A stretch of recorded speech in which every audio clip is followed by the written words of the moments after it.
السلام عليكم. آه، اهلا بكل الناس اللي بتشوفني على تيكو تيوب مع فيديو جديد. النهارده يا جماعه كنت عاوز اكمل موضوع الهجره. آه نفس الموضوع بتاع الهجره الى كندا. بعد ما عملت الفيديو بتاع الهجره الى كندا جالي بصراحه ايميلات كتير ورسائل كتير. طبعا موضوع الهجره ده او حلم الهجره يعني حلم عند ناس كتير قوي قوي قوي. ف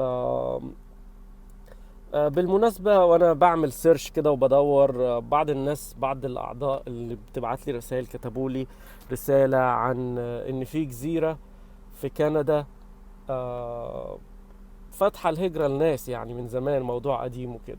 فانا حبيت ادخل على الجزيرة دي. طبعا الجزيرة دي كان في نازل عليها اعلان فيديو مشهور جدا قوي، لو الناس حابة تعمل سيرش عنه، عن عن مكان اسمه فارمرز دورر كاونتري،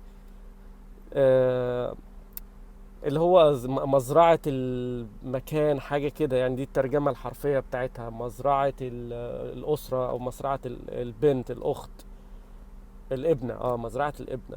المهم، الفيديو ده كان نازل ان في فارم كبيرة، هي البيكري اللي هي المخبز الأساسي في الجزيرة دي، وان هم ما عندهمش موظفين كتير ومحتاجين موظفين، وفاتحين عندهم اكتر من 2000 وظيفة، وان هم بيدوك لو سافرت وانت قدرت تعيش هناك بيدوك وظيفة، وبيدوك 2 فدان قطعة ارض بمساحة 2 فدان، وبيدوك تصريح عمل. فدي طبعا تعتبر حاجة كويسة. فده موجودة في نفس الجزيرة اللي انا كنت هتكلم عنها النهاردة. الجزيرة اللي هتكلم عنها هي جزيرة في كندا، جزيرة اسمها كيب بريتن. كيب بريتن هي جزيرة في كندا، جزيرة جميلة جدا وفيها أشجار وفيها ناس وفيها حياة، بس هي مشكلتها إن تعداد السكان بتاعها قليل، ما عندهاش سكان كتير. ناس كتير مشوا من الجزيرة، فعندهم نقص في عدد الموظفين، فعشان كده محتاجين ناس يهاجروا ليها. تمام. أنا عملت نوتس طبعا بكل الموضوع، دخلت بصيت أونلاين وحاولت أجيب كل المعلومات عنه. ف فبيقول لك ان انت تقدر تعيش هناك، لو انت حابب يعني تعيش هناك لازم يكون عندك بعض المؤهلات.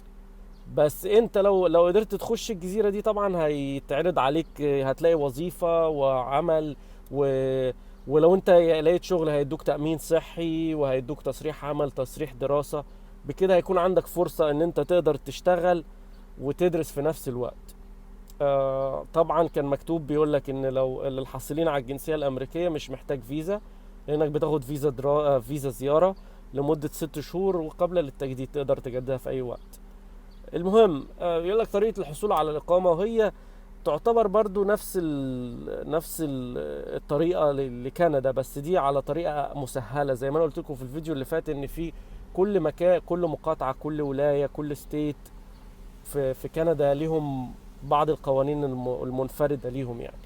فالمهم، طريقة الحصول على الإقامة، رقم واحد عن طريق دعوة حد من الأسرة، لو ليك زوج زوجة، أقارب من الدرجة الأولى يقدروا يبعتوا لك دعوة، بتروح وبعد كده تقدر تقدم على الإقامة البيرمننت، مثلا الإقامة اللي هي الدايمة يعني. تمام.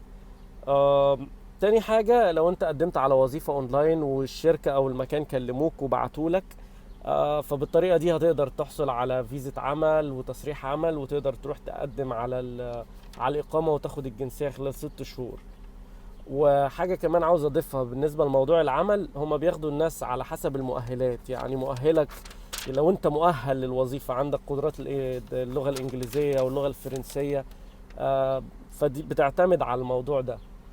تالت حاجة، في جزيرة تانية برضو اسمها نوفا سكوتشا. أنا هكتب لكم كل الحاجات دي تحت الشاشة هتشوفوها عشان تعرفوا أنا بتكلم عن إيه، عشان السبيلنج بتاعها ديفرنت عن إن إحنا ونقولها بالعربي. الجزيرة دي برضو محتاجين ناس كتير عشان ما فيهاش ناس. يعني هحط لكم بعض اللينكات تقدروا تقدموا مثلا على وظائف هناك وتشوفوا، يمكن يراسلوكوا.